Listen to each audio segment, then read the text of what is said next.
compañeras, compañeros, a esta nueva emisión de Alternativas.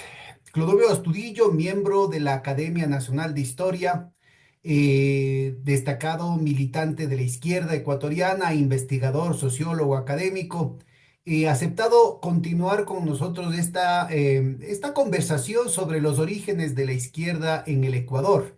Habíamos hecho un buen encuadre del contexto histórico en el que estábamos y ahora quisiera ver si abusamos de la gentileza de Clodoveo y nos cuenta un poco las historias de las distintas formaciones que después confluyeron en la fundación del Partido Socialista y luego del Partido Comunista. Bienvenido, Clodoveo. Adelante.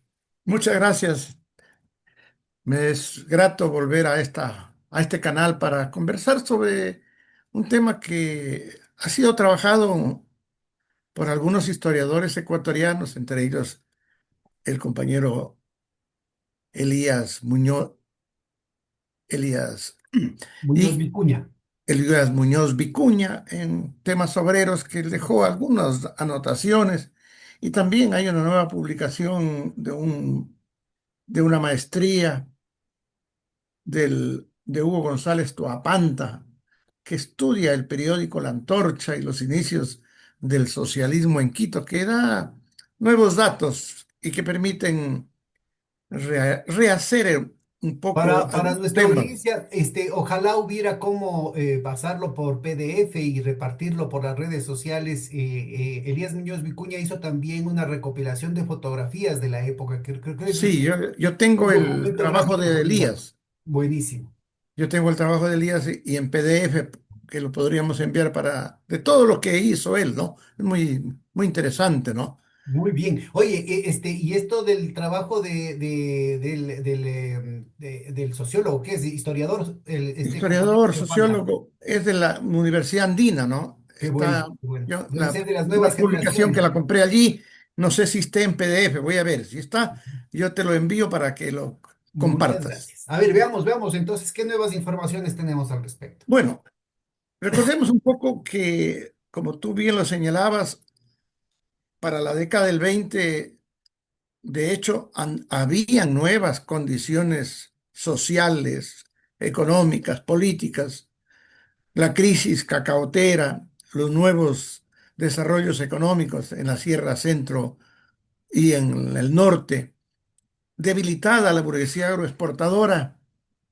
significaba que ese pacto oligárquico conservador liberal estaba por alcanzar su fin, su término, que se había constituido en varios gobiernos plutocráticos, como se los conoce en la historia nacional. Entonces, y con acontecimientos tan importantes, yo señalo que hay dos. El que más se ha difundido es el tema del 15 de noviembre de 1922. Pero hay la huelga también de 1919, la huelga de los obreros y trabajadores de la compañía americana en Portobelo, que fue un acontecimiento que tuvo repercusión nacional.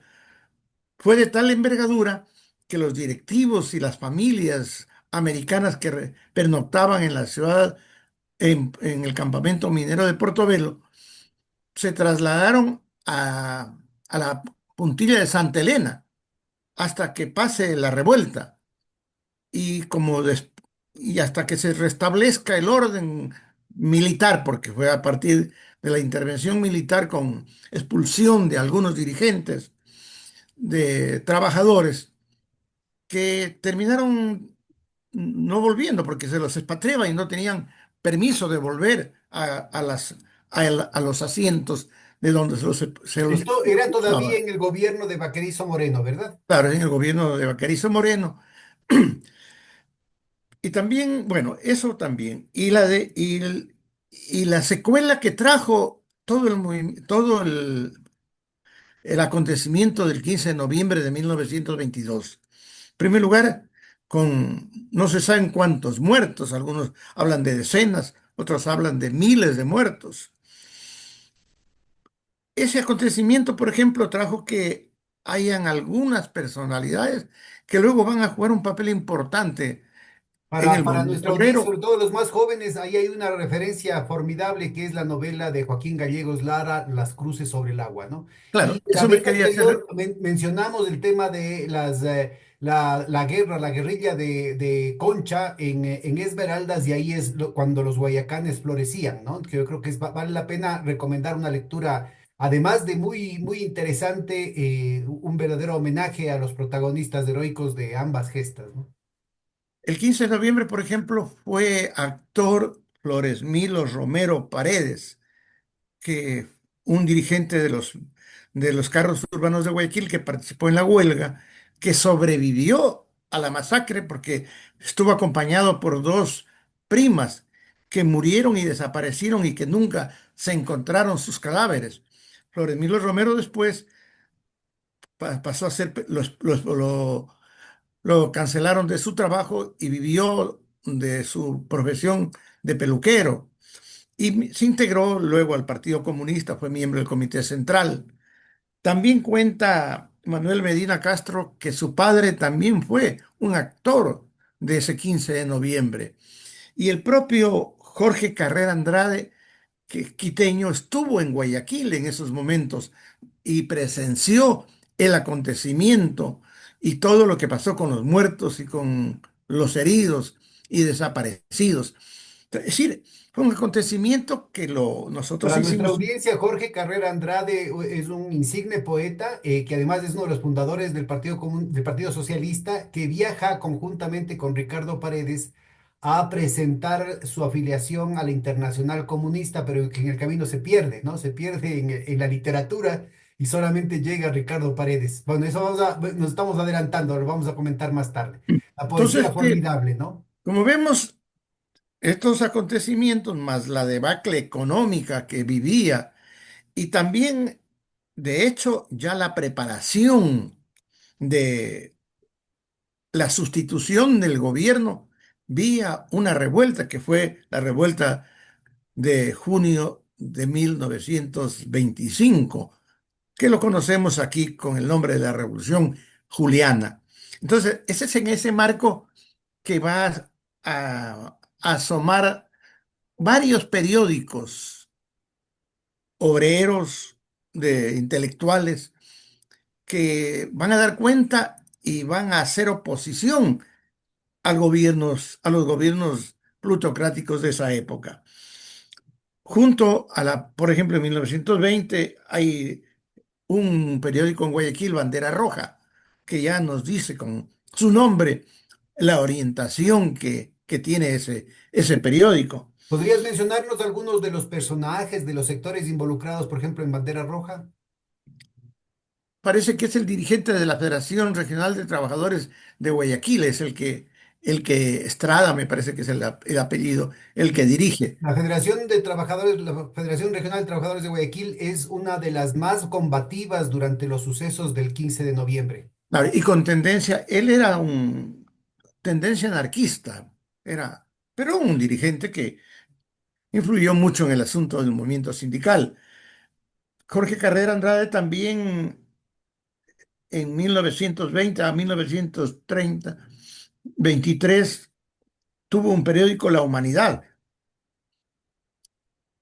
El, y luego, pues, en 1924 va a surgir La Antorcha con los Perdón, para nuestra integrantes. audiencia, para entonces se había formado, en esas épocas se había formado el Partido Comunista Francés, que se había constituido como la sección, como parte de la sección internacional de de la sección francesa de la Internacional Obrera, que dirigía Jean Jaurès, el dirigente socialista, una especie de Allende de esa época que se opuso a la entrada de Francia en la Primera Guerra Mundial y por eso fue asesinado. Él es el fundador de la Humanité, y acá cuando Jorge Carrera Andrade hace una especie de homenaje, una emulación a ese periódico, tratando de armar también esa misma proyección, ¿no? Entonces, al surgir este periódico, La Antorcha, con una camada de intelectuales, de jóvenes, porque eran todos, la mayoría jóvenes. En primer lugar, pues señalando la presencia del doctor Ricardo Paredes Romero, que era un médico, que había sido pupilo de Isidro Ayora en la Universidad Central. Isidro Ayora fue rector de la Universidad Central, dirigía la Facultad de Medicina. Isidro Ayora, el becado por Eloy Alfaro a especializarse en París, junto con su hermano, que también, no recuerdo el nombre de su hermano, que llegó a ser presidente de la de la Corte Superior de Justicia del Ecuador. Es decir, con nuevas ideas, trayendo lo más novedoso del pensamiento y de los movimientos sociales europeos. Y lógicamente, pues el hermano de Ricardo Paredes, Ángel Modesto Paredes, que va también a ser uno de los fundadores del Partido Socialista y un hombre que se destaca en la cultura, se considera que es uno de los primeros sociólogos del país y uno de los más grandes sociólogos latinoamericanos, dicho esto por Poviña, el sociólogo argentino. Bueno, Perdón y un ratito, otros, yo creo que vale la pena mencionar también que, porque en torno a estos periódicos se forjaban círculos de discusión y de organización política, ¿no? En torno a la Antorcha era una propuesta en la que estaban gente que había tenido ya sus primeras relaciones con la izquierda, había leído a Marx y a otros pensadores socialistas, pero también gente como Luis Napoleón Dillon, ¿no? Y es muy importante porque él será ya en las realizaciones de la Revolución Juliana, en la preparación, en ejecución de la revolución y luego en la disputa interna, porque era una cuestión muy heterogénea, será el que marcaría la definición de las transformaciones, sobre todo institucionales, como el tema del Banco Central y la definición de un Estado moderno en el Ecuador, ¿no? claro, Napoleón Dillon bueno, él nunca se integró a la Antorcha ni al Partido Socialista. Él hizo una comunicación al primer congreso del Partido Socialista, pero él tuvo su propio periódico, El Abanderado, con Julio Moreno, que a, era un periódico dedicado a los jóvenes militares. Este periódico corrió la misma suerte de el periódico La Antorcha, que fue clausurado por el presidente Gonzalo Córdoba. Gonzalo Córdoba. Entonces, claro, también se enfrentaban en algunas cosas con la Antorcha, porque finalmente la Antorcha hacía más propaganda en los militares jóvenes y también fustigaba la complicidad de los altos mandos militares con el poder oligárquico, ¿no? En algunos de sus números. Pero en todo caso, en lo que sí estaban de acuerdo era en culpabilizar de la crisis económica y social al gobierno oligárquico que estaba en funciones. Para nuestra audiencia, Julio Moreno era del Partido Liberal, es decir, en el Sí, Partido Liberal, Julio como Moreno, hemos conversado la vez anterior, se estaba consolidando, perdón, una tendencia progresista, sobre todo con las juventudes, ¿no? claro, Julio Moreno, que llegó a ser alcalde de Quito y encargado del poder en la década del 40, ¿no? Que tiene Julio Moreno Espinosa, me parece que es el apellido, Sí. y tiene raíces lojanas y era tenía parentesco con mi abuela Rosa Castillo Moreno. Entonces, todos esos acontecimientos son los que van dando, Clodoveo, Loja y el sur del Ecuador tienen un peso específico, ¿no? En todo este proceso. Es decir, no es solamente Julio Moreno Espinosa, es también Isidro Ayora, pero es también Manuel Agustín Aguirre, es también Pablo Palacio. Es decir, hay una intelectualidad que tiene un origen diverso, algunos conservadores inclusive. Bueno, está la familia de Benjamín Carrión, que son gente que viene del Partido Conservador, ¿no?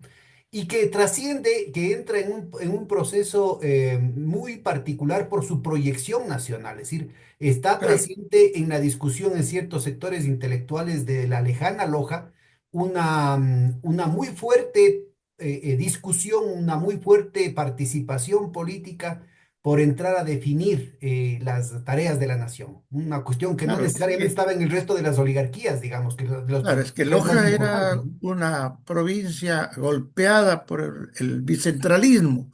Precisamente el abuelo de Benjamín Carrión, Carrión Pinzano, que organizó el gobierno federativo de Loja, le dio pues también un impulso nacionalista, integrador de la patria ecuatoriana, buscando pues estructurar y romper un poco esas hegemonías regionales que tanto daño nos han hecho porque no permitían el desarrollo de las regiones, de las provincias, prácticamente las provincias marginales como Loja, la última región, la última provincia de la sierra, prácticamente incomunicada con el resto del país, sin vías de comunicación, sin desarrollo industrial. Entonces, y que una provincia muy grande, más de 10.000 kilómetros cuadrados, hoy mismo conserva 20 cantones. Entonces eso significa que era una región que pesaba y con una tradición cultural, porque tenía universidad tempranamente, tuvo colegio el Bernardo Valdivieso, es decir, logró educar a una buena porción de su población con una educación universitaria, ¿no? Entonces eso pesó siempre. Por eso es que al... No, no, estoy apagando mi imagen para que se privilegie tu participación porque está un poco problemático el internet. Sigue nomás, por favor, Clodoveo. Ya, muy bien. Entonces yo le digo que esas condiciones privilegian un poco las presencias regionales, tanto contestatarias como las que se van a dar con la conformación no solamente del periódico, sino del grupo Antorcha, ¿no? Ahora, es importante señalar que el grupo Antorcha se propone como objetivos fundamentalmente, en primer lugar, la denuncia de los desafueros del poder a nivel nacional y también a nivel internacional, porque ya se había vivido una Primera Guerra Mundial, se oteaban elementos ya de formaciones fascistas, entonces ya había neocolonialismo en el mundo, como lo sigue existiendo hasta ahora, como lo acabamos de vivir con el problema entre Israel e Irán, pero también influidos ya por las lecturas de los libros socialistas, la idea de la antorcha era difundir las ideas del socialismo y a partir de eso promover la organización del Partido Socialista Ecuatoriano. Esas fueron las tareas fundamentales. Y para ello dirigieron a sus interlocutores. Los interlocutores de la antorcha eran los jóvenes, que ellos lo eran también, la mayoría de los integrantes de la antorcha eran gente joven, instruida. Se decía que hablaban un socialismo poético, porque Jorge Carrera Andrade, un gran poeta, y otros hacían del periodismo también una propuesta literaria renovada. Un poco, también dice que eso ayudó un poco a distanciar en la comprensión del mensaje, pero al final los obreros, los jóvenes, los intelectuales, los dirigentes obreros y campesinos que estaban en la lucha y que se enteraban, porque eran muy pocos los que sabían leer y escribir en este país de mayoría de analfabetismo. Entonces, la antorcha estaba jugando el papel que se había propuesto. Ahora, la gente que se aglutinaba en torno a la antorcha, ¿de qué ciudades nomás habían? Bueno, en realidad la antorcha asomaba como un grupo de la de la Sierra Norte, ¿no? Pichincha, Imbabura, las provincias más cercanas, pero habían vínculos con otras provincias. el propio Ricardo Paredes como médico. Él era un médico itinerante, él era nacido en Chimborazo, pues, ¿no? Entonces estamos hablando de todas esas provincias, de la Tacunga, de la provincia, en ese se llamaba también la provincia de León, que era la provincia que se conocía a la provincia que hoy se llama de la Tacunga, ¿no? Todas esas zonas. Y también habían representantes de, de algunas provincias de la costa, pero porque los estudiantes que mayoritariamente que estudiaban en la Universidad Central, yo diría que el foco revolucionario surgió de ese centro educativo, la Universidad Central también.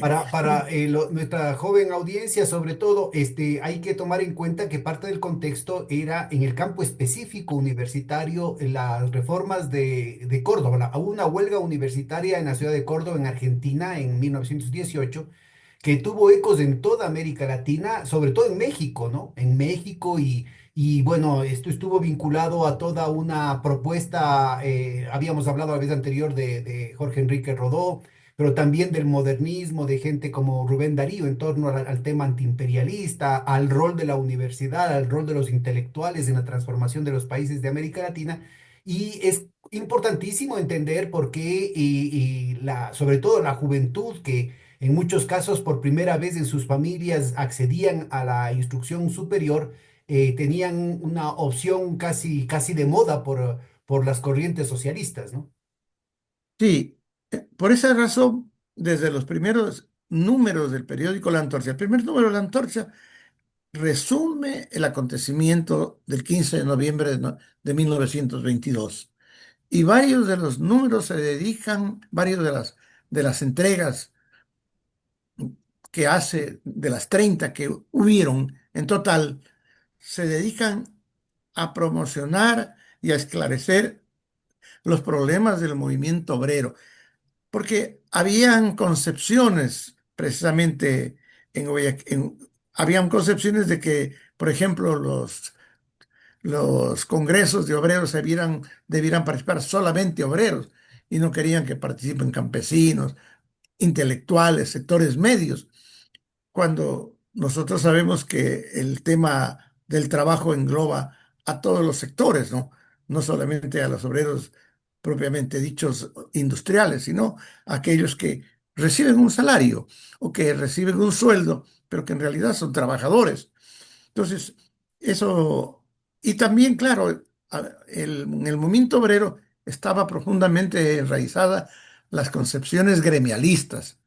Entonces, primaba eso, es decir, el gremio Bueno, y luchaba por... para nuestra audiencia hay que tomar en cuenta que no hay como idealizar la situación del movimiento obrero.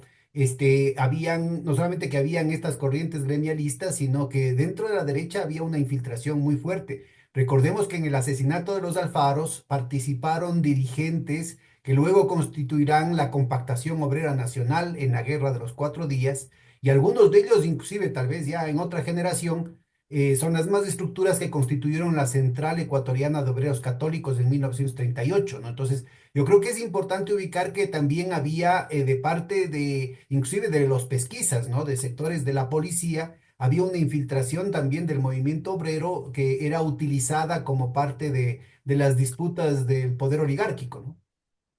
Claro, es que cuando como decíamos en la entrega anterior, cuando se organizaron los gremios en la sierra, especialmente, se organizaron al amparo de las cofradías que eran de interés de la iglesia. Entonces, en la sierra, una gran influencia de la iglesia, del aparato político también de la iglesia, que era en realidad conservador. Y en la costa, el sistema gamonalicio, que era el que predominaba, pues, ¿no? Entonces, por lo tanto, el surgimiento de los trabajadores, de la dirigencia obrera, como se conoce con independencia de clase, todavía no había surgido, porque como bien lo sabemos, la- las concepciones proletarias tienen que ser introducidas en el movimiento obrero para que con esas concepciones haya una nueva conciencia social y por lo tanto genere una nueva tipo de organización sindical. Eso lo establece muy claro Federico Engels, Carlos Marx, cuando ellos fundaron y organizaron el- las organizaciones obreras allá en Europa. Y con esa visión, pues ellos sabían que si bien no había que hacer del movimiento obrero un movimiento marxista en el sentido literal de la palabra, porque el que la organización que debía tener ideología marxista era el partido político, pues no, pero con concepciones obreras, clasistas, que reconozca, pues, en primer lugar, que las desigualdades sociales se daban como producto del sistema capitalista vigente, como parte de la explotación obrera patronal, y que la lucha de clases no era una invención, como lo señala Marx en el Manifiesto Comunista de Marx, ni de nadie, ni ellos lo habían descubierto ni inventado, sino que era una constatación objetiva de la realidad social. Todo lo que habían conseguido los trabajadores lo habían logrado a través de las luchas de sus organizaciones, como era la jornada de 8 horas, por ejemplo, como la limitación, como las remuneraciones especiales por horas de trabajo nocturno o, o en días extraordinarios. Y lógicamente también los nuevos ámbitos de la seguridad social, que eran las que reclamaban los trabajadores, porque en realidad pues no tenían absolutamente nada, ¿no? Entonces, esas concepciones, esas preocupaciones se dibujaron en las entregas del periódico La Antorcha. De hecho, por ejemplo, hay un artículo, El Tercer Partido, que hay un artículo que se publica en La Antorcha, y lo que dicen, pero no un tercer partido, porque querían asomar que había un nuevo partido, el Partido Liberal Obrero, pero que era un partido que seguía defendiendo los intereses de la clase capitalista. Lo que tenía que haber, lo que tenía que existir, era un partido donde los trabajadores den cabida, aunque la Antorcha todavía no logró nunca integrar a su staff, de escritores, de corresponsales, aunque ya habían versiones, cartas, porque habían, como bien tú le señalas, pues no es que solamente se escribía en la Antorcha, se difundían, eran 500 ejemplares que se repartían, pero esos ejemplares, más que leídos, eran por personas, eran también Discutido, difundidos y claro. leídos en reuniones, ¿no? Porque ya sabemos que Bueno, habían. para nuestra audiencia era una época de mucha ebullición política, ¿no? De mucho complot, de mucha organización en la clandestinidad, de persecución, además. Y los comunistas siempre tuvieron, pues, muy mala fama, ¿no? Porque eran, si a don Eloy decían que era Satanás en persona, imagínense lo que decían de los socialistas y de los comunistas en esa época. Entonces, tenían que darse una cantidad de mecanismos de discreción, inclusive de clandestinidad para poder organizarse. Ahora, tú mencionabas que tanto el periódico en el que estaba colaborando Luis Napoleón Dillon como el de la Antorcha tuvieron un público privilegiado dentro del ejército, que obviamente, ¿no es cierto?, estaba restringido en este tipo de acciones políticas. Entonces, la preparación de la Revolución Juliana del 9 de julio de 1925 tenía que haber sido parte de una cantidad de reuniones secretas, de persecuciones, de mecanismos de coordinación, digamos, por debajo de la superficie, ¿no? Claro, también hay que recordar que en las dos facetas que tiene el periódico La Antorcha, en sus dos fases, porque ya sufrió algunas de las imprentas que publicaban el periódico fueron robadas. Cuéntanos, Inclusive cuéntanos de esas dos fases. A ver, vamos en detalle de esas. la primera fase, pues cuando se publican los primeros, creo son 15 números, 15 ediciones, y luego que hubo alguna interferencia porque no había quien les publique. Y cuando finalmente el periódico no se dejó de publicar no por voluntad de los integrantes, sino porque la imprenta que les publicaba fue comprada por el gobierno. Eso dice Elías Muñoz Vicuña.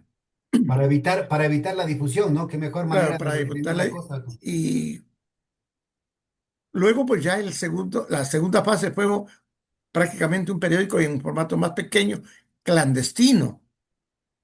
Entonces, ya estamos hablando de que había dificultades de difusión y de impresión para sus protagonistas. Entonces, el periódico tenía que vencer esas dificultades. También, bueno, lo que le favorecía, hablando, pues, como tú lo señalas, en la crisis económica, como está ocurriendo ahora, todas las capas de la sociedad sufren los embates de la crisis. No solamente los trabajadores asalariados, los sectores medios, estaban prácticamente proletarizados también los militares de baja graduación. Es decir, hablamos de los conscriptos, de los soldados que vivían en condiciones pésimas, tenían un racho malo, lo que les pagaban no les alcanzaba, con el problema mayúsculo de que eran permanentemente trasladados de un lugar a otro y en esa época con difíciles condiciones. Sí, si te trasladaban de Quito a Guayaquil, no es que podías trasladarte con tu familia, pues, o a otra provincia del país. Entonces, las condiciones también, por eso es que este periódico que lo dije Luis Napoleón Dillon con Julio Moreno, que era dirigido a los soldados, rep- era para hacer conciencia de que esas condiciones de los militares estaban dados por la complicidad de los altos mandos con este grupo oligárquico que se enriquecía Para a nuestra costa y audiencia, paciencia sobre todo de los más los jóvenes, ecuatorianos. Clodoveo, déjame que cuente algunas cosas que yo conocí, inclusive hasta por tradiciones familiares, digamos.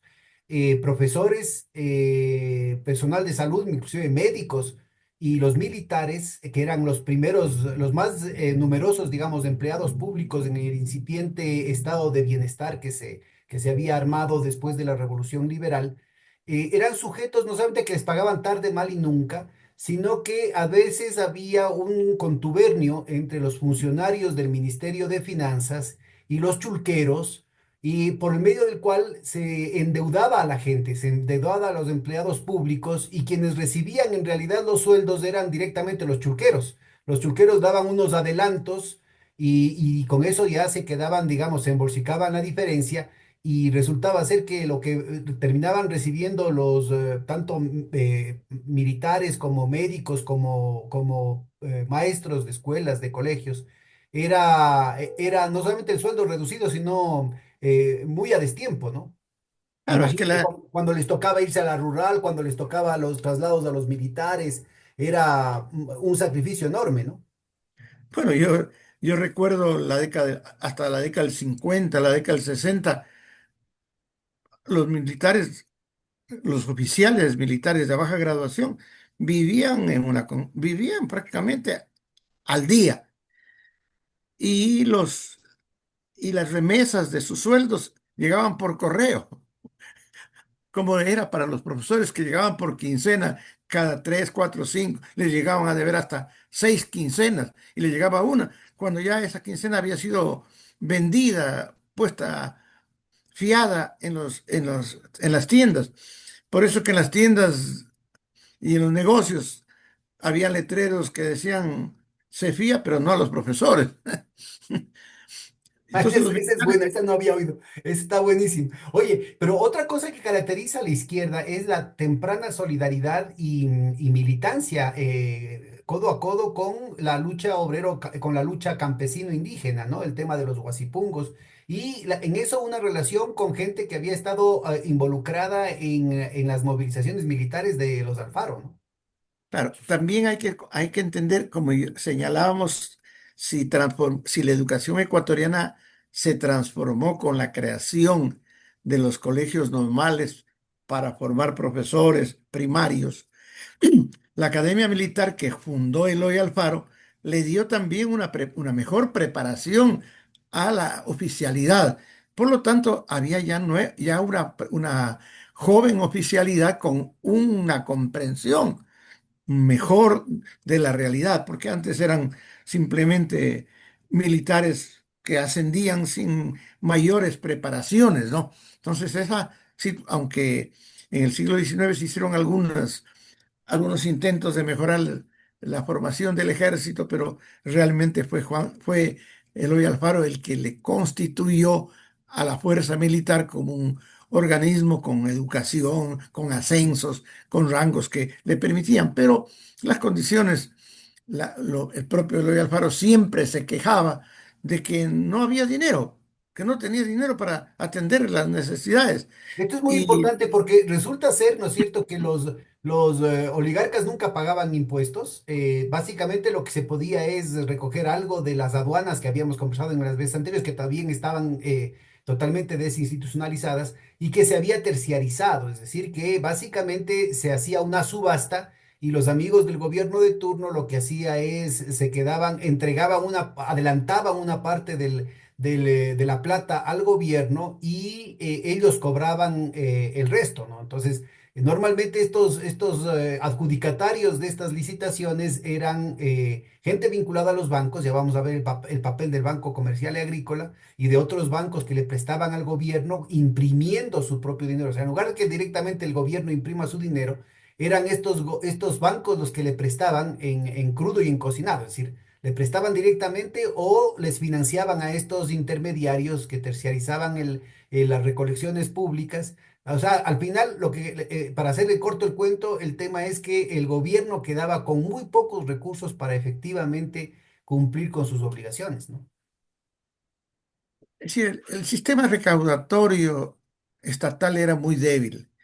Lo que el Ecuador existía realmente porque habían los consejos cantonales, que eran los que en realidad regían la vida de las poblaciones, porque ellos sí podían recaudar directamente algunas tasas por algunos servicios, y esas tasas también las remataban y podían traducir esos ingresos en, en algún tipo de servicios.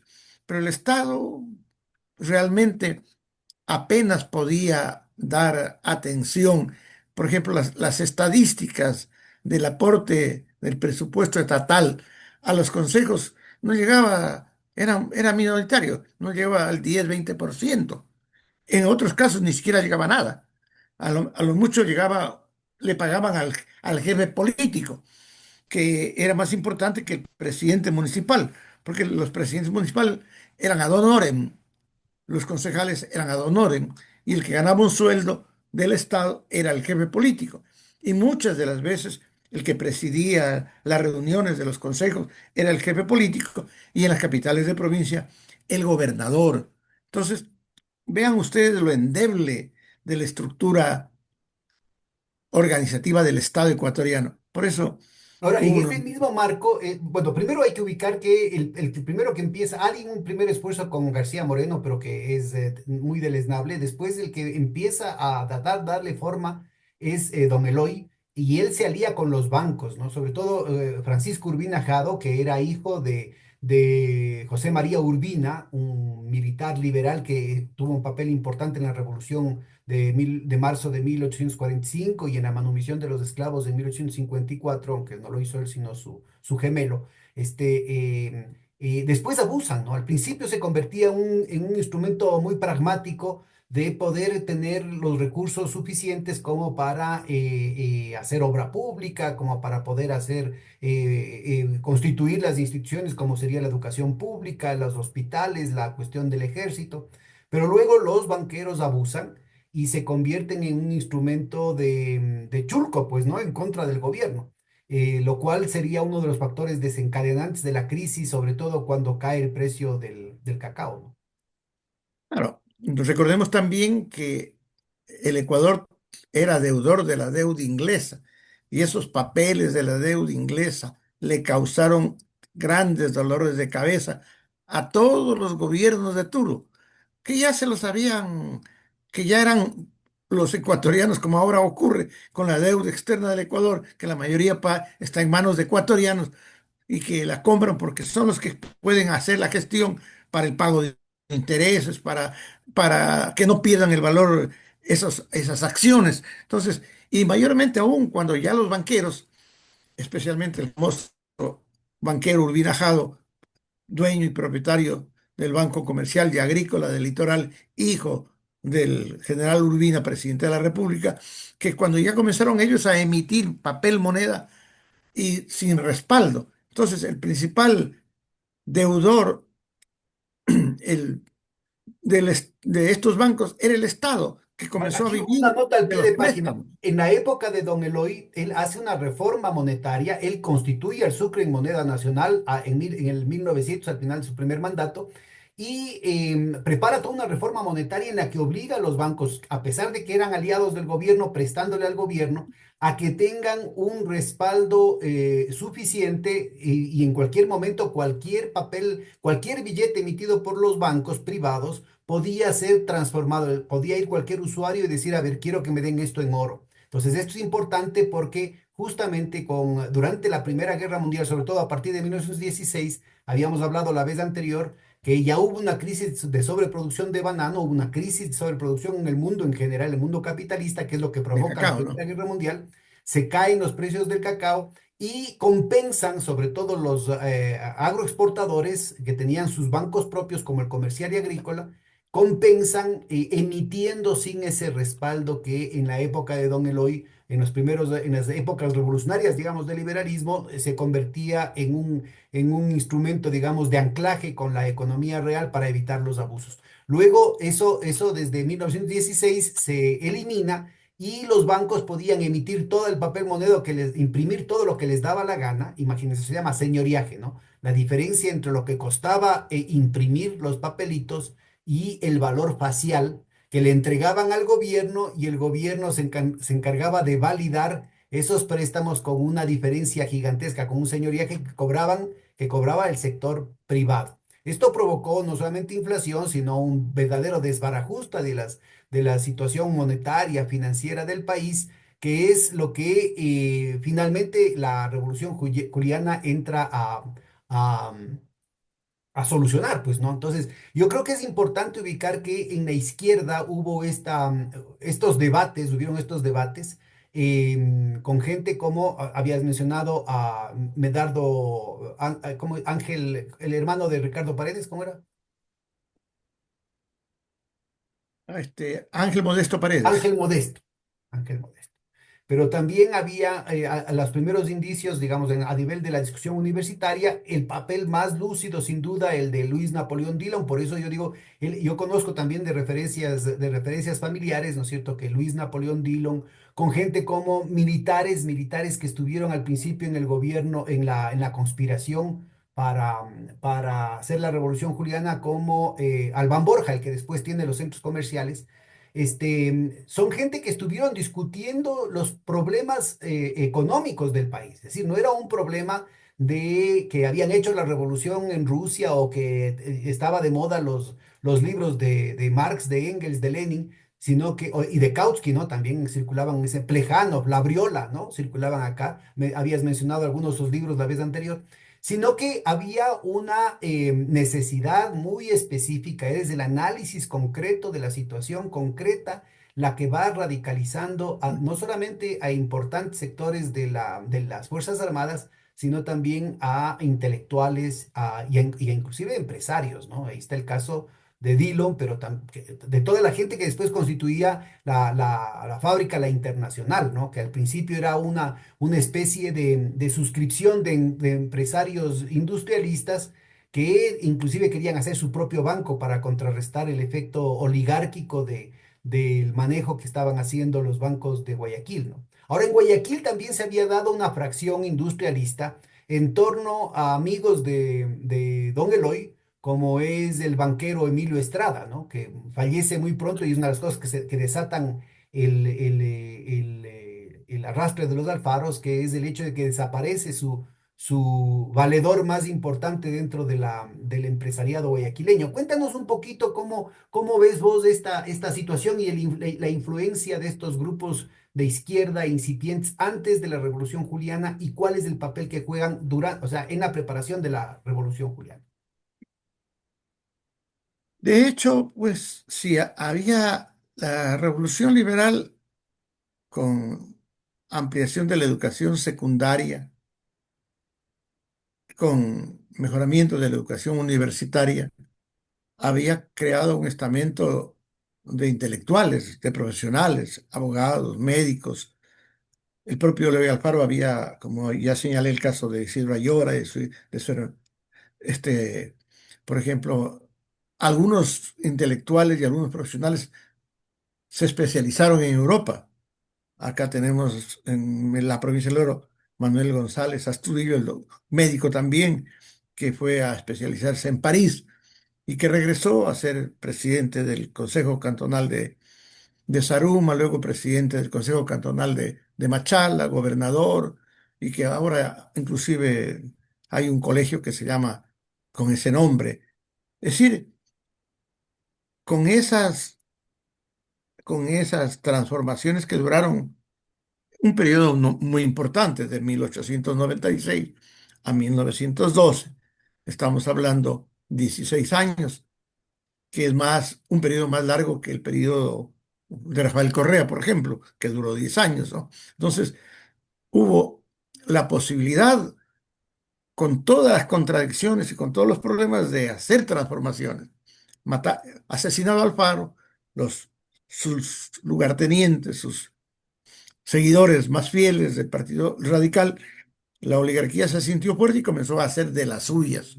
Comenzó a endeudar el Estado y por lo tanto a empobrecer a la población en un marco de crisis internacional por la Primera Guerra Mundial, por el tema de la sobreproducción cacao y luego por la baja del precio del cacao que señalábamos que de 24 centavos bajó a 8 centavos.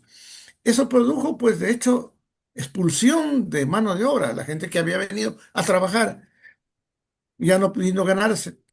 Tuvieron que hacer, por ejemplo, en la provincia del Oro, tuvieron que hacer reconversión agrícola. Las grandes plantaciones de cacao, botarlas y comenzar a sembrar, en primer lugar, para comer. Sembrar plátano, sembrar banano, sembrar café, pero que demora 4 o 5 años en producir. Entonces, eso es un problema, pues, ¿no? Entonces, en definitiva, se empobreció. Además, los dogales contra el indigenado, como los retrataba el periódico La Antorcha, y reclamando que debían entregarse la tierra a los que la trabajen, imagínense, ya eso era un desafío descomunal para los grandes terratenientes que se sentían dueños y amos no solamente de la tierra, sino de los que trabajaban en ella, porque persistía el guasipungo, el arrimazgo, y prácticamente habían formas semifeudales, por no decir feudales en la tierra, que era lo que daba de comer al Ecuador. Entonces, con grandes sublevaciones y masacres que habían ocurrido a lo largo y ancho de la sierra ecuatoriana especialmente, y con acciones también de protesta en la costa ecuatoriana. Entonces, todas esas condiciones radicalizaron a importantes sectores de la economía. Yo estudié todo el tema hice estudios del tono del cacao. Ahí se estableció una asociación de agricultores en Guayaquil, que eran los que monopolizaban, que se vendían acciones y eran los que, desde que a nombre de los cacahueros exportaban de los sembradores y dueños de las fincas exportaban el cacao. Esa asociación funcionaba como cártel, ¿no? En un momento, Claro, para la competencia, en un momento en que se reduce la demanda internacional, que es algo que puede estar pasando ahorita con Novoa, ¿no es cierto? En un momento que se reduce la demanda internacional, no hay para todos. Entonces, buena parte de los, inclusive de los agroexportadores, se van a nivel oligárquico, tienen que disputarse a ver quién se queda con los cupos, digamos, para seguir exportando. Y esta asociación se creó justamente como un cártel para despojar de esa posibilidad o controlar quiénes son los que verdaderamente van a poder vender su cacao en el exterior. Algo parecido está sucediendo ahora con el tema del banano y con otras exportaciones agrícolas cuando los Estados Unidos están exigiendo fidelidad con respecto y un bloqueo con respecto a los mercados, por ejemplo, rusos, con respecto a los mercados chinos, porque dicen o están conmigo o están contra mí. Entonces, es importante ubicar que estos elementos también plantearon en ese entonces una fractura importantísima dentro de la propia oligarquía. claro, la familia Piazzu Seminario era la que controlaba esta asociación de agricultores y con la mayoría de las acciones. Yo en el estudio que recogí por ahí, apenas si llegaba, si un 20% del valor del cacao llegaba a los productores. Imagínense, un 20%. Otro porcentaje pequeño, que no llegaba a un 10% a los trabajadores, y la mayoría se quedaba en manos de los exportadores. Es decir, no se necesitaba ni siquiera que haya bajado el precio del cacao, sino que en realidad el hambre y la miseria rondaba en las fincas Para y las nuestra audiencia, condiciones, la familia Espacio Seminario, acuérdense que era propietaria del Banco de Progreso hasta la crisis de 1998, ¿no? claro, y, y eran dueños de las principales haciendas, no solamente del Guaya, sino del oro. Entonces, y entonces toda esa situación, pues, comenzó a haber enfrentamientos de clase también en los propios sectores de la burguesía.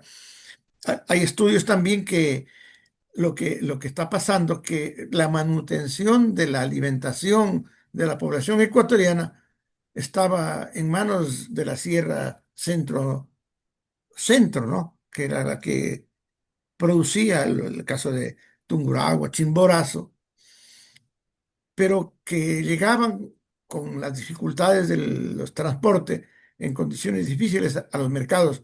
Ya el mercado mayoritario era Guayaquil, porque ahí se había concentrado la Vean lo población. importante que fue el ferrocarril, ¿no? El ferrocarril empieza a funcionar en 1908, 1910 en realidad, y ya para 1920 y tantos era fundamental la provisión interna, que antes no se daba, es decir, el plato de comida no se tenía de la producción local. Aquí en la sierra, por ejemplo, en lugar de comer las alberjas, se comía la petit pois, que venían enlatados, se traía, imagínense, en ese entonces se importaba desde Francia, los enlatados de las alberjas, ya se pueden ustedes imaginar. Todo eso es reemplazado con producción nacional interna de los todavía gamonales de la Sierra Central, todavía bajo la cuestión de los guasipungos, y muchos de ellos acérrimos enemigos del propio Don Eloy, que es el que les había beneficiado, ¿no? Claro, también, bueno, las exportaciones también, por ejemplo, el caso de la compañía americana en Portobelo, ellos tenían libre exportación de todos los productos que ellos necesitaban y no pagaban ningún impuesto. Entonces acá también se consumían todos los productos producidos en Estados Unidos, y el propio Eloy Alfaro en un mensaje a la nación dice que era más fácil y eran más barato, por ejemplo, traer harina de Estados Unidos que la harina que se producía acá porque era más cara. Es decir, bueno, también había un retraso, ya había un retraso tecnológico con respecto al capitalismo desarrollado de los Estados Unidos, ¿no? Y de Europa. Entonces, todas esas contradicciones hacía que el régimen político imperante no podía subsistir. Y con las proclamas que levantaba la antorcha, con con el esclarecimiento ideológico, con esa terminología marxista, con acento poético, es que ese discurso revisaba los temas de la democracia, de la libertad, de la lucha de clases, de la explotación, del saqueo de los fondos públicos que los evidenciaba, la situación de la clase obrera, hacía público también los descontentos, los reclamos y las huelgas que se seguían sucediendo en las diferentes localidades.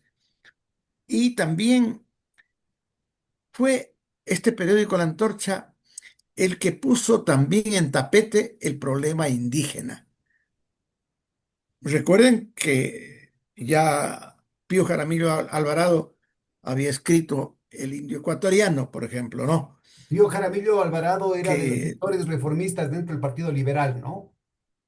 eh, También del Lojano. Partido Liberal, Reformista y Lojano, pero ya como como un periódico de combate, La Antorcha hacía ver que el problema del indigenado se resolvía en relación con el problema de la propiedad de la tierra. O sea que no eran, la situación del indio no era miserable porque eran brutos, porque eran ignorantes, porque eran perezosos, sino porque eran explotados y ni siquiera recibían un salario en la tierra que trabajaban. Entonces, eso, y comenzaron a organizar luego ya pues los primeros sindicatos obreros y formar también dirigentes, porque no es que solamente había un periódico, sino que se hacían reuniones, se organizaban grupos. Y al calor de esto, ya cuando desapareció la antorcha, ya se formó el grupo Antorcha como un grupo organizado para y como responsable para dar término a la fundación del Partido Socialista. Entonces, jugó el papel que debe jugar un periódico revolucionario, ser un agitador, ser un organizador, ser un ente ideológico que esclarezca la mente de los, de los pueblos. Ese papel jugó el periódico La Ahora, Antorcha, por el eso es que Grupo siempre Antorcha, estamos el recordándolo. periódico Antorcha y el Grupo Antorcha es uno de los vectores, no es el único, ¿no? Cuéntanos que hubieron también otros, cómo fue articulándose, cómo se logró esta tan difícil, que siempre es tan difícil el tema de poder hacer converger a distintos grupos de izquierda. Ahora mismo estamos viviendo eso. ¿Cómo hicieron para que en ese entonces se haga efectiva la unidad entre la diversidad? Bueno, favoreció en alguna medida la Revolución Juliana. Con la Revolución Juliana, como que se cumplió un primer objetivo de de los nuevos pensadores socialistas, comunistas, liberales, democráticos, dar al traste con este régimen plutocrático. En un comienzo, inclusive dirigentes, el primer dirigente de la revolución, gobernante, diríamos, de la revolución juliana, un militar, asumió posiciones en beneficio de los trabajadores.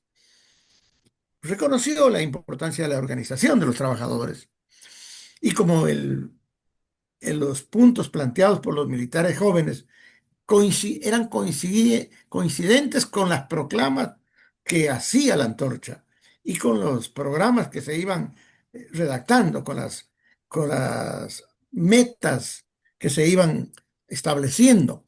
Entonces, ese ambiente que tuvo varias fases de la Revolución Juliana, luego pues asumida ya por Isidro Ayora, con las reformas también y la modernización del Estado, no solamente con la creación del Banco Central, haberle quitado el monopolio, pues el elemento que esclavizaba y que ponía bajo su dominio no solamente al aparato financiero, sino al Estado. Se decía que Urbina Jado era el que nombraba y ponía presidentes, ministros y todo. Ahora, esto como es luego, importante ubicar que Urbina Jado tenía una relación muy cercana con Leonidas Plaza, ¿no? Y el verdadero poder tras la sombra después del asesinato, durante el proceso de confrontación con los Alfaros del asesinato y después del asesinato con el pacto oligárquico, era Leonidas Plaza, que muere en 1926, a poco tiempo de la Revolución Juliana, creo, ¿no? claro, alguna vez que yo visitaba la UCI, hay un monumento a Eloy Alfaro ahí, ¿no? Y dice que uno de los viajes que hacía Leonidas Plaza se paraba pues, el ferrocarril a la UCI y al bajarse a hacer un descanso se paró al frente al- a la efigie de Eloy Alfaro y murió de un ataque al corazón, tuvo Ah, un era por problema. eso. Ahí no sabía yo esa, o sea, Sí, fue por eso. claro, luego murió, pues no, pero sufrió un infarto. Entonces él decía que de muerto Eloy Alfaro lo mató a, a Leonidas Plaza. Bueno, en todo caso, miren, esta confluencia y estos aires renovadores de la Revolución Juliana de esos primeros días favorecieron en alguna medida y apresuraron la organización. Tal es así porque algunos militares de graduación se inscribieron como militantes del Partido Socialista luego, ¿no? Es decir, que quiere decir que había esos vínculos con los agrupamientos socialistas. Como decíamos, ya desde 1920 ya había, por ejemplo, grupos de izquierda. Y primero los anarquistas, ¿no? Que tuvo mucha fuerza. Yo creo que el primer movimiento de izquierda Este grupo que mencionabas de mayoritario, bandera roja, ¿no? claro, Estrada. Bandera Roja, fue, fue de tendencia anarquista. La huelga mismo de Portobelo, pues, fue motivada por un anarquista, un anarquista español. Recuerden también que con con el mejoramiento de los puertos, básicamente el puerto de Guayaquil y el puerto Bolívar. Entonces también había esos pequeños elementos de modernismo, permitieron algunas coincidencias en que el país tenía que renovarse. Y dentro de esa renovación que la planteaba la antorcha y la planteaban los sociólogos era en torno a todos los elementos del Estado ecuatoriano.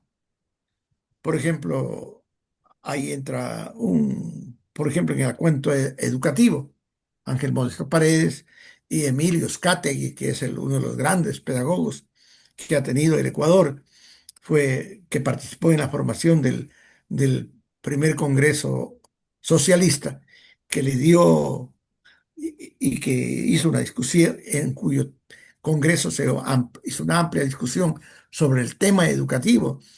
Ahí, Entonces, en torno a Emilio Uzcategui había las anécdotas, pues, de que él iba en marcha, los profesores normalistas, el mismo día que se graduaban, era tal el prestigio del Partido Socialista que iban en la promoción completa y se iba, después de la fiesta de graduación, se iban en marcha a afiliarse al Partido Socialista, ¿no?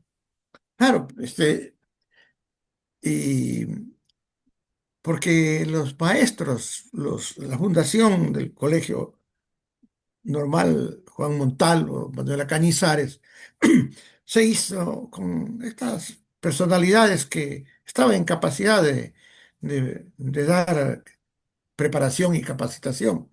Ahí intervinieron la masonería, uno de los fundadores del Colegio Juan Montalvo fue Manuel de Jesús Andrade, un periodista colombiano que influyó mucho en el tema educativo en la Revolución Liberal.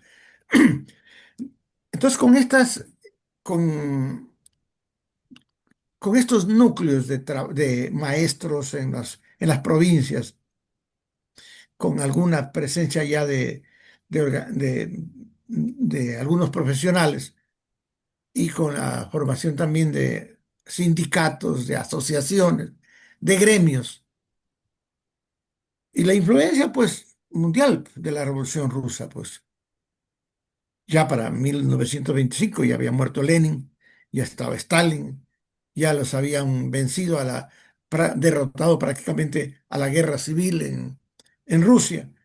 Había ya una consolidación del poder soviético, porque ya había la Unión Soviética. También la presencia de de los nuevos embajadores.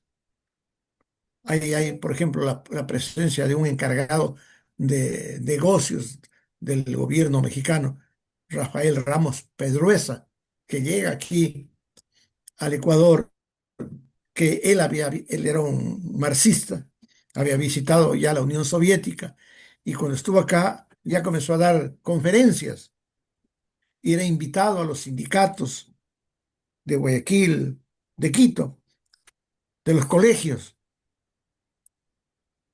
y hablaba pues de la Revolución Mexicana y hablaba de la Revolución Rusa.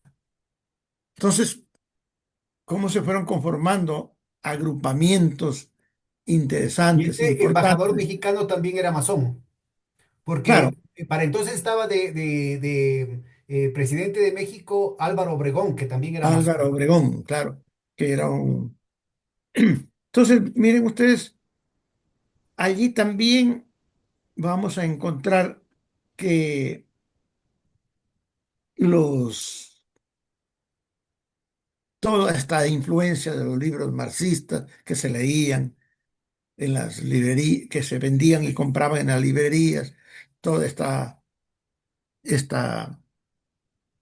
difusión de los periódicos obreros, Bueno, de pero en la... ese entonces todavía el partido no era estrictamente marxista. Habían elementos marxistas, pero también la definición del Partido Socialista incluía a otras corrientes del pensamiento. El mismo Ángel Modesto Paredes, hermano de Ricardo Paredes, no era marxista, ¿no? Entonces, No, claro, él no era, era liberal, un liberal progresista, ¿no? y Pero bueno, y claro, también eran las corrientes que estaban surgiendo también que venían de la Internacional Socialista, socialdemócrata, digamos, ¿no? Y berstenianas, krausistas, ¿no? Acá la influencia por el lado español venía de este lado del reformismo krausista. Había la cuestión de José Ingeniero, es decir, había una cantidad de influencias por acá que estaban presentes en la intelectualidad, sobre todo.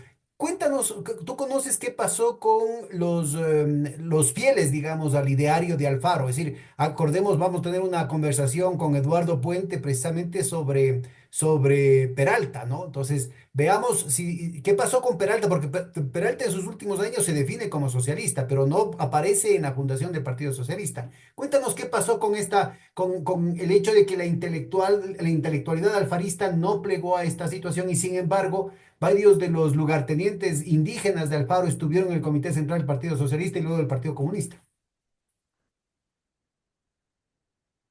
recuerden que para el triunfo de Alfaro en la sierra fue fundamental la presencia del movimiento indígena, que conformaron y apoyaron las montoneras alfaristas. Hay el coronel Lazo, pues que es parte de esa lucha, que va a ser también parte de la integración del Cuñado, partido, por si acaso, cuñado de Leonidas Plaza, por si claro, acaso. cuñado de Leonidas Plaza, pero con esa formación.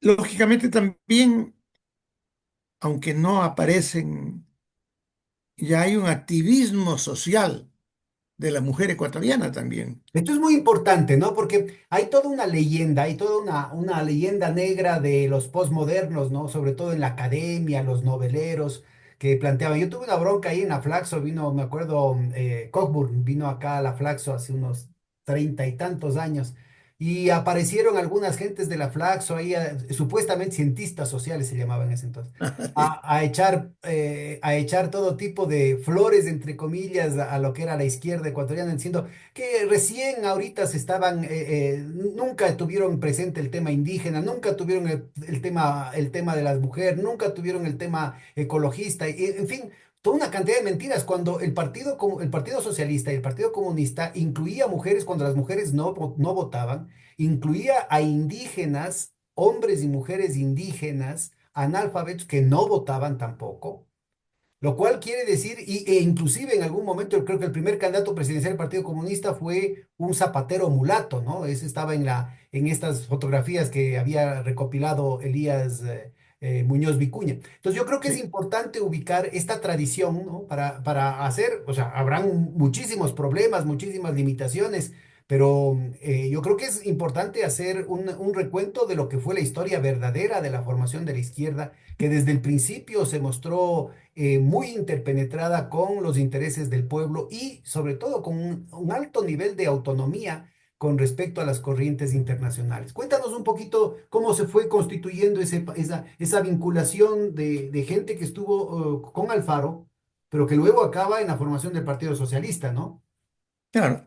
Como al haber los normales, por ejemplo, graduándose mujeres normalistas, bachilleres en ciencias de la educación, a ser parte del magisterio por primera vez, porque se ha recogido de que las primeras mujeres se las contrató para los correos, por ejemplo, para que sean empleadas de los correos. Pero recuerden que las maestras de una gran mayoría de la población que sabía leer y escribir eran las madres, eran las mujeres las que se habían educado en los conventos y luego pues ni siquiera muchos no iban a las escuelas, sino que eran, era el sistema lancasteriano que se llamaba. Lancaster inventó pues el monitor, el profesor que enseñaba a un grupo de estudiantes. Ese sistema lo aplicaron nuestras madres y educaron a sus hijos, pero sin ganar ningún sueldo. Pero ya cuando ya se fortaleció la educación primaria, las escuelas completas, 10 años, pasaron a ser maestras de primera categoría, como se las llamaba, pasaron a ser maestras de las parroquias. Entonces ya eran actoras sociales. En la ciudad hay un libro que publicó la Academia Nacional de Historia sobre todas las mujeres y, por ejemplo, ya comienzan a existir las revistas literarias en Quito y en Guayaquil. Entonces ya hay una intelectualidad que comienza a escribir, que comienza a opinar. De esas está la Huabeña Zoila Ugarte de Landívar, que es profesora de Manuela Cañizares. Está Luisa Gómez de la Torre, que luego va a ser militante, que es una de las también que participa, aunque no aparece como representante, pero ya ella participa desde el comienzo en las labores de la formación del Partido Socialista. Entonces, estamos hablando que hay un grupo indígena radicalizado, un grupo de trabajadores con algún tipo ya de orientación clasista, sectores medios profesionales, abogados, médicos, ingenieros. Miren que el primer agrupamiento que forma a instancias de, de este mexicano, de Rafael Ramos Pedruesa, se forma la sección comunista de propaganda y acción Lenin el 22 de septiembre de 1925.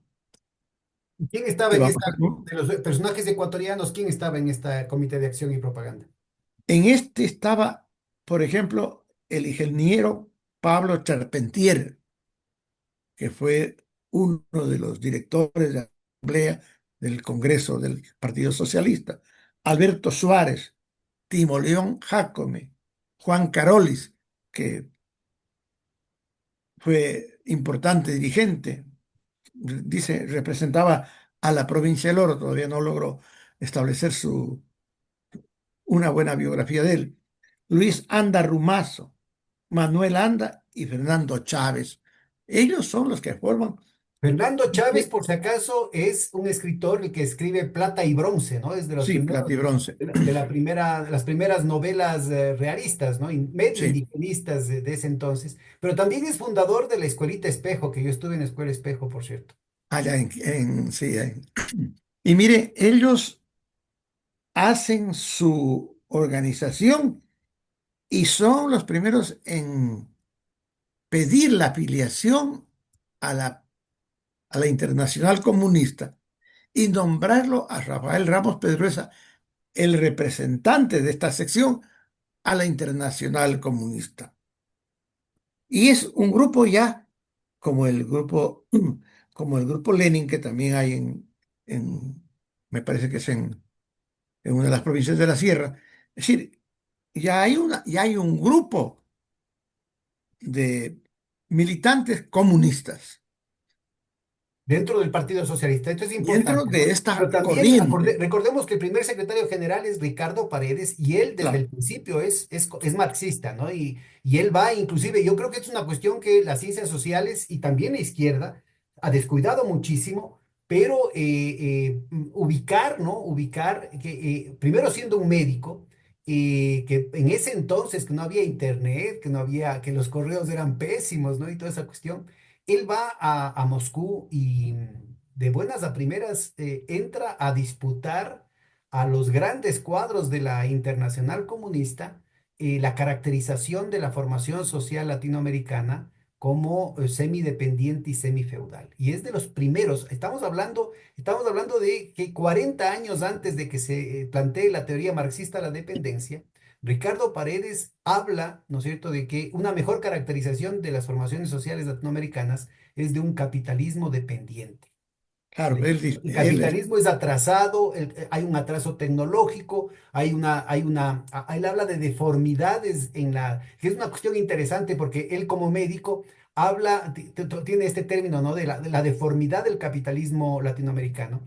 Y es un tema que también aparece, obviamente, sin ninguna relación, pero por el hecho digamos, su trasfondo en la formación médica, que también lo tiene el Che, ¿no? Los escritos económicos del Che son muy importantes y entre otras hace una caracterización del subdesarrollo latinoamericano en términos dice, no es un problema de incipiencia, es un problema de deformidad, es un problema de atrofia que se tiene en el capitalismo. Es una cuestión importantísima porque eso no se encuentra en Marx, eso no se encuentra en Engels, eso no se encuentra en Lenin, ¿sí? A pesar de que Lenin en su definición del imperialismo y sobre todo en la inclusión en la internacional de la visión, ya no solamente de la Alianza Obrera Campesinos, sino también de los pueblos oprimidos, el tema de las nacionalidades, ya abre una perspectiva importantísima en esto. Pero en términos del carácter de la formación social, es importantísimo el que un médico ecuatoriano, muy temprano en los años 20 con un partido muy poco consolidado además, ¿no? Con mucho entusiasmo, pero con una consolidación todavía en ciernes, que tenga estos arrestos teóricos tan importantes. No sé si tú conoces algo más de la discusión que se daba aquí o era una situación personal de Ricardo Paredes. entonces, bueno, hay un dato que no lo he difundido. En 1871, de- hay un retrato de Carlos Marx que llega a Machala. Ah, mira, Le escriben los artesanos de Machala a Marx y llega el retrato de Carlos Marx. todavía vive Machala. Carlos Marx en 1871 y ya tenía conocimiento acá. Miran, qué importante Claro, es. y ese dice que ese retrato permaneció en el Consejo Provincial Socialista por algunos años, Pero ya desapareció, ya no has podido ver. seguramente desapareció. Oh, qué pena. Bueno, yo quisiera un poco, cuando nosotros vamos y estudiamos la realización del primer Congreso Socialista, en primer lugar, hay una representatividad interesante. Participan representantes de 13 provincias. 53 delegados. Y de lo que yo conozco, es el único congreso que dura 7 días, Ah, pucha. porque dura desde el 16 al 23 de mayo de 1926, con jornadas matutinas y vespertinas y nocturnas, matutinas y nocturnas. En cada jornada se nombraba un director de la De reunión debates, de de debates. debate. Secretario general del Congreso fue Ricardo Paredes y Carolis fue el secretario de actas, creo, algo así. Bueno, entonces mire, ese Congreso que dura 7 días, que se lo hace en el salón del municipio de Quito. ¿Cómo se logra eso, no? ¿Cómo se logra eso? Es que había sido, había sido al presidente del municipio, uno de los integrantes claro, como representante del Partido Liberal, uno de los que fundó el Partido Socialista, se me va en este momento el nombre, pero le ceden el salón municipal. Hay sesiones matutinas y nocturnas, 7 días. Inclusive el Congreso debía haberse inaugurado el 10 de mayo, pero se retrasan, no llegan todos los delegados. Entonces, mientras llegan los delegados, ya hay mesas de trabajo para elaborar la declaración de principios, el programa de acción. Cuando llegan los delegados de Loja, ellos llegan con nuevas propuestas y se renuevan la declaración de principios, se integran algunos de las recomendaciones que hacen los agrupamientos de las provincias. Allí en ese congreso se aprueba una declaración de principios de 12 puntos, que uno de esos puntos incluye el derecho a la mujer de la participación. Imagínense, es un hecho avanzado. Ya se le reconoce el derecho a la mujer a participar y a compartir el hombre los trabajos en el hogar. Un programa de acción de 44 artículos. Se aprueban 15 acuerdos, un manifiesto dirigido al Congreso obrero y campesino, con todo el llamamiento para que se estructure una central sindical. Inclusive hay discusiones y el Partido Socialista, que luego se organizó, porque habían algunos que decían que el Partido Socialista debía organizar su propia central sindical. Dicen, no, el Partido Socialista no tiene que formar, tiene que ser independiente de la organización gremial, porque la organización gremial es una organización más amplia, obreros, no importa cuáles sean sus, Tendencias. sus tendencias políticas, pero que haga un plan de reivindicaciones gremiales y sobre eso se luche. Es decir, sabiendo que una cosa es la reivindicación económica, otra cosa es la conciencia política que se va madurando a partir de la lucha, ¿no? A partir de imposiciones, ¿no? Y ahí también se discute, pues, en el Congreso, y sigue habiendo una discusión, la famosa discusión, ¿se adhiere o no el primer Congreso a la Internacional Comunista? Esa resolución se tomó, pero siempre estaba en discusión y creó desavenencias, creó desacuerdos, porque en esas propias sesiones se manifestaban la inconveniencia de declararse comunista por las condiciones, con alguna realidad, ¿no? Con alguna realidad. Yo creo que este, mejor les fue a los partidos obreros, marxistas, que le pusieron un nombre mucho más local, ¿no? Como el caso de Costa Rica, ¿no? para decir, para ¿Qué, poner un qué nombre ejemplo. tendría en Costa Rica? Ya me olvido el nombre en este momento, pero Partido del no se Pueblo, llama creo.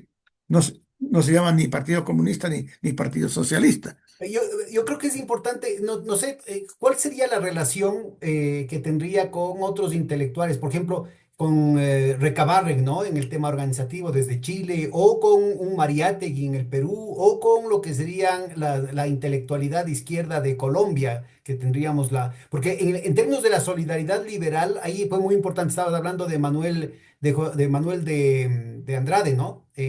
Manuel de Jesús Andrade, claro. Manuel de Jesús Andrade, pero también Vargas Vila, ¿no? Es decir, la solidaridad Claro. transfronteriza en el tema colombiano fue muy importante en la hermandad liberal y el ala radical de la revolución derrotada, de la revolución liberal derrotada en la Guerra de los Mil Días en Colombia. Siempre estuvo muy cercana a la figura de Don Eloy acá, ¿no? Siempre reivindicó a Don Eloy. En el caso del socialismo y del comunismo, ¿vos conoces de estas influencias? Es clarísimo que en la constitución, digamos, del ala no marxista del Partido Socialista, tiene muchísimo eco los lineamientos teóricos, la definición inclusive programática de lo que sería el APRA, ¿no? La Acción Popular Revolucionaria de América Latina de Víctor Raúl Haya de la Torre, peruano. Bueno, ya se había fundado el Partido Comunista Chileno y el Partido Comunista Argentino. Y yo no he trabajado esas conexiones, no he trabajado esas conexiones, pero yo lo que sí es evidente que influyó mucho la presencia de Rafael Ramos Pedruesa como,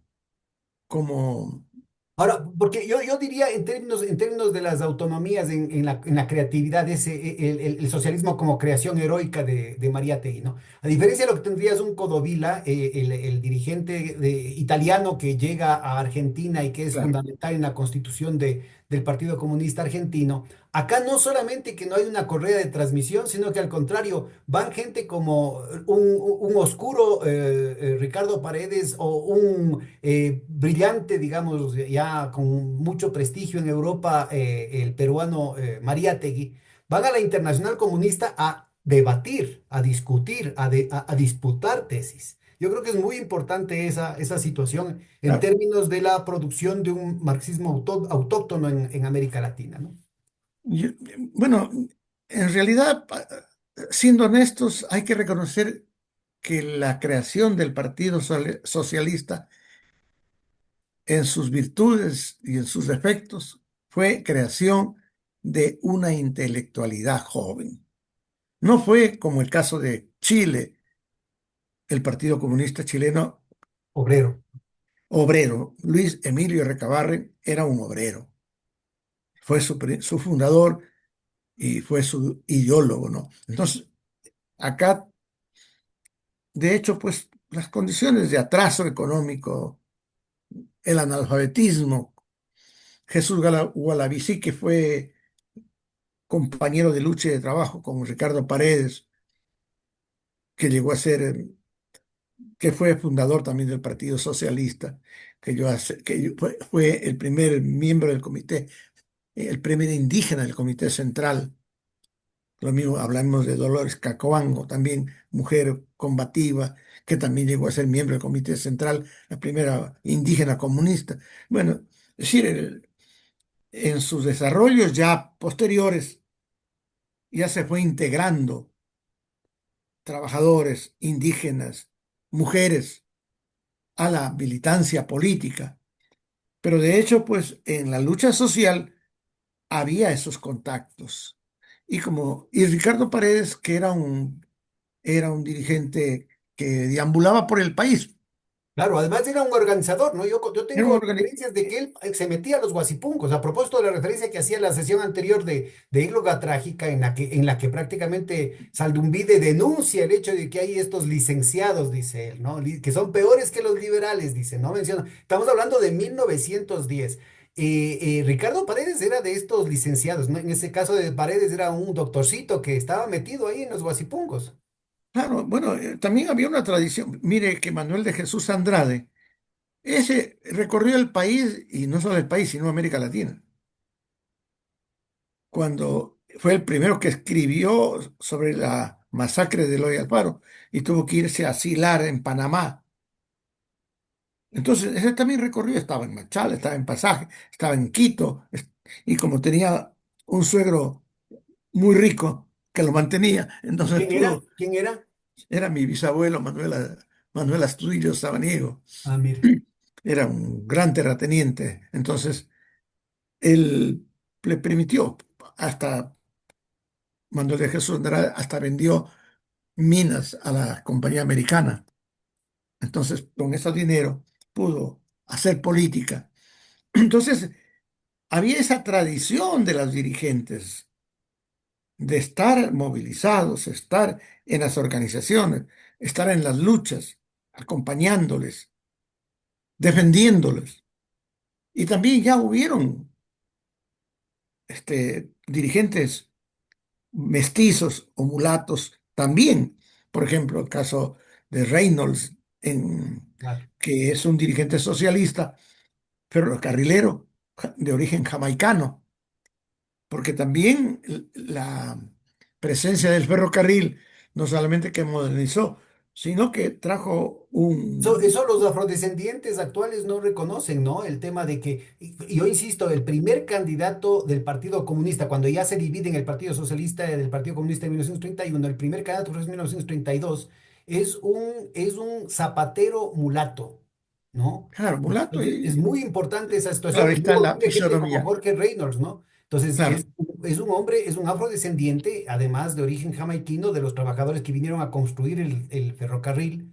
Sí, Entonces, que se quedan acá y que son una tradición importantísima, ¿no? Que ha sido un poco borrada por estas corrientes posmodernas. todo este conglomerado de gentes, todo este cromatismo político, podríamos decirlo, que es el país en definitiva, porque así somos, ¿no? Somos, somos mestizos, somos cholos, somos montubios, somos Y hay que mulatos. acordarse que además la primera mujer que vota, la señora de Procel, también era afiliada al Partido Socialista. Claro, fue liberal y afiliada al Partido Socialista Matilde Hidalgo de Procel, pues, ¿no? Lojana, su madre era de origen francés. Entonces, bueno, también, como vemos, estas condiciones fueron las que nos permitieron que hay una confluencia de factores, ¿no? Culturales, sociales, políticos, para que se haya arraigado una nueva organización política. Es decir, nació justo a la medida de las necesidades del pueblo. Los obreros, los campesinos, los indígenas, las mujeres necesitaban de ese nuevo vocero. Claro está que siguió existiendo, porque también a eso hay que insistir. Siguió existiendo, yo conocí hasta la década del 60 gentes que se proclamaban liberales, radicales, y que no, y que defendían, y eso también no fue bien trabajado por la izquierda ecuatoriana, el legado revolucionario que dejó Eloy Alfaro, porque Eloy Alfaro no fue solamente un liberal, fue un demócrata, fue un internacionalista que se puso al lado de la independencia de Cuba. Entonces, Amigo personal de Maceo, además, ¿no? Por eso claro, él era del Partido Radical, no del era, Partido Liberal. así era del Partido Y Radical. el 5 de junio de 1895 se fusionan los dos como parte de un acuerdo que termina derrotando al conservadurismo y al progresismo, pero es importante ubicar que Alfaro era visto con mucho desdén por parte de las oligarquías liberales guayaquileñas, ¿no? Y el ideólogo de ese liberalismo era José Peralta. Exacto. Bueno, José Peralta. yo creo que de eso vamos a seguir conversando. Modestamente, este espacio está a tus órdenes y de los compañeros que quieran, podemos hacer un trío, podemos hacer con cuatro de los testimonios de compañeros que hayan estado investigando el tema, que sean portadores de tradiciones, inclusive dentro de la izquierda. Encantado poder documentar esto y sobre todo para las nuevas generaciones que probablemente ni la huelen, o sea, de este tipo de cosas no se conocen. Así es que te quedamos muy reconocidos. Yo me pongo a nombre de todos los jóvenes y las jóvenes que están oyendo esto, porque creo que tus testimonios, tus investigaciones han sido no solamente muy valiosas, sino muy interesantes, así como para no perderse un segundito de lo que estás Claro, conversándonos. me gustaría hablar sobre la CIA, el movimiento obrero, socialista y comunista en el Ecuador. Es Bueno, interesante. queda comprometido entonces. De pronto la Claro, próxima semana, misma hora, mismo canal. Un gran dale. abrazo, Clodoveo, que pases muy bien. Muchas gracias. ¿Ya? Felicidades y buenas noches. Hasta luego, chaito.